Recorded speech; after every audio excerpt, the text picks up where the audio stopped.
Usai teringat ketika dirinya mencium kepala Hong, Yejin langsung memutuskan untuk pergi. Dia langsung bercerita kepada Misun kalau tanpa sadar dia berbuat hal konyol seperti itu. Dan bahkan kepala Hong berpura-pura tidak mengetahuinya. Dan mendengar itu, Misun malah mengguruinya kalau sudah lama sekali Yejin tidak terlihat seperti itu. Dan yang dimaksud ialah terlihat seperti orang yang sedang jatuh cinta. Lalu esok harinya, Yejin kembali bertemu dengan kepala Hong yang sedang bertugas menjadi bartender menunggu kepulangannya Chunjae. Di sini kepala Hong memberi perhatiannya lagi dengan menanyakan kesehatan Yejin setelah sebelumnya bermain hujan-hujanan dengannya.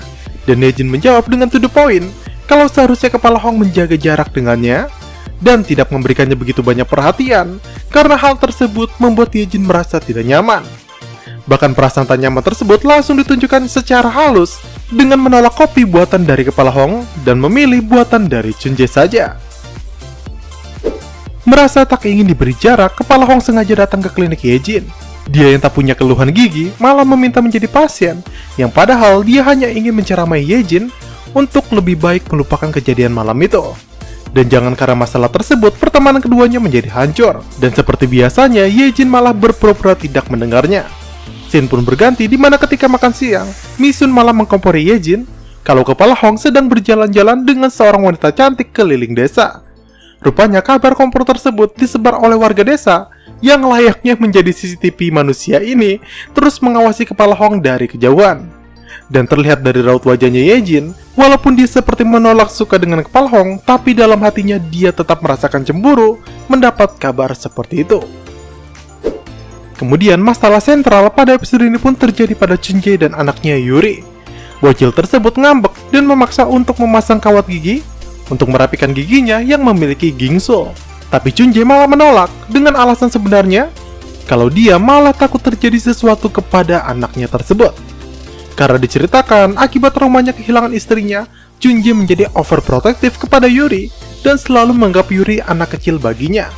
Yang padahal menurut Yejin, Yuri sudah remaja dan harus dimengerti karena punya dunianya sendiri saat ini. Dan karena pertengkaran itu, bocil itu pun datang menginap di rumah Yejin yang membuat semua khawatir termasuk kepala Hong yang langsung menjemputnya tapi ditolak oleh Yejin. Karena saat itu Yejin ingin memberikan Yuri sedikit waktu. Esok harinya para warga pun berkumpul untuk membicarakan perlombaan menyanyi yang akan dilakukan oleh desa Gongjin. Tapi bukannya fokus pada topik, Bu Namsuk malah menyangkut pautkannya dengan hubungan pasangan lesung pipi kita.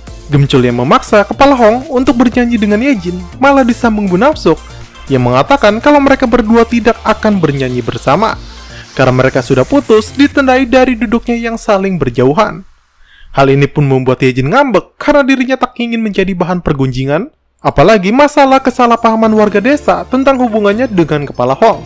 Dan Yejinnya langsung pergi dari tempat itu pun dikejar Pak Hong, yang padahal Pak Hong sekalian ingin mengembalikan payung milik Yejin. Tapi malah dikira Yejin kepala Hong mengikutinya. Bahkan Yejin kembali menegaskan agar mereka berdua menjaga jarak satu sama lain. Dan permintaan ini pun diiyakan kepala Hong, karena esok harinya saat perlombaan pada festival dimulai, kepala Hong bahkan tidak menyapanya. Dalam perlombaan tersebut, semua karakter pembantu drama ini mengeluarkan bakatnya dan unjuk gigi di atas panggung. Yang pastinya adegan-adegan ini akan membuat kalian tertawa ketika menonton episode ini. Tapi di tengah kemeriahan itu, ada masalah terjadi, di mana Yuri yang akan tampil malah terkilir pada bagian kakinya. Kepala Hong dan Yejin pun memintanya untuk berhenti dan segera berobat saja. Tapi Yuri malah memaksa karena ia berharap hadiahnya akan digunakan untuk memasang behel gigi.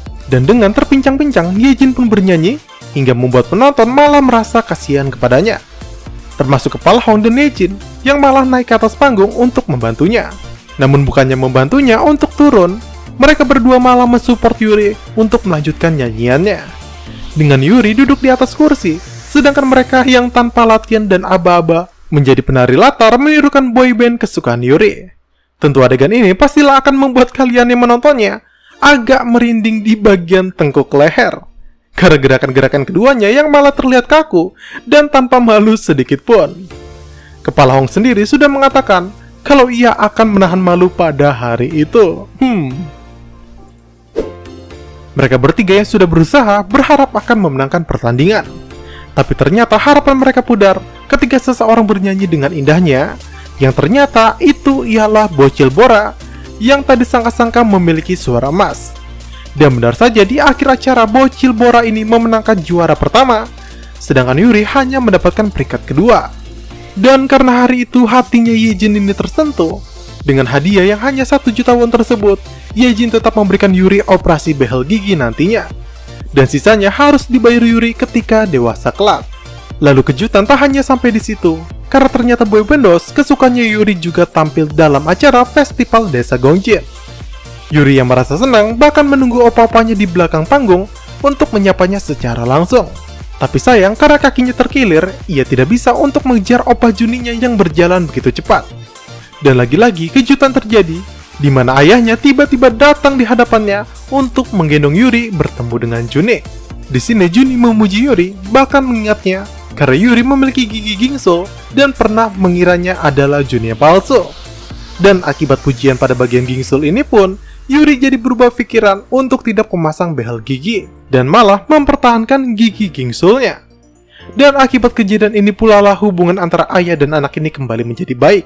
Yang akhirnya melihat hal tersebut mengingatkan Yejin kepada ayahnya.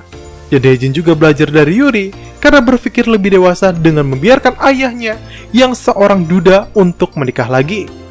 Karena Yuri merasa kasihan melihat ayahnya terus menangisi orang yang sudah tidak ada. Berbeda dengan Yejin yang malah ketika itu marah kepada ayahnya. Dan episode ini ditutup oleh Kepala Hong dan Yejin yang selesai acara melihat kembang api bersama. Tapi di tengah keromantisan itu, Kepala Hong malah hampir terjatuh ke laut karena terdorong oleh seseorang. Beruntung ketika itu tiba-tiba Sung Yun datang menyelamatkannya memegangi Kepala Hong. Dan skor di sini menjadi 1-1, di mana Sung Yun sudah tidak ada lagi hutang budi kepada Kepala Hong. Dan di sini juga terjadi adegan khas sinetron Indonesia, di mana bukannya langsung menarik Kepala Hong, Sung Yun malah sempat-sempatnya saja mengobrol dengan Yejin terlebih dahulu. Karena mereka sudah lama sekali tidak bertemu. Lalu setelah akhir episode kita diberikan epilog, di mana ternyata ketika Yejin kabur dari ayahnya yang ingin menikah lagi dan pergi ke Gongjin sendirian, di sana ia bertemu dengan Kepala Hong yang juga sama-sama masih siswa SMA. Dan episode ini pun berakhir sampai di sini. Oke, kalau kalian suka dengan pembahasan dari channel ini, jangan lupa untuk menekan tombol like, subscribe dan nyalakan tombol lonceng notifikasinya ya, agar kalian selalu mendapat info menarik dari channel Mimin ini. Saya Mimin Chandra pamit, see you sahabat Mincapedia.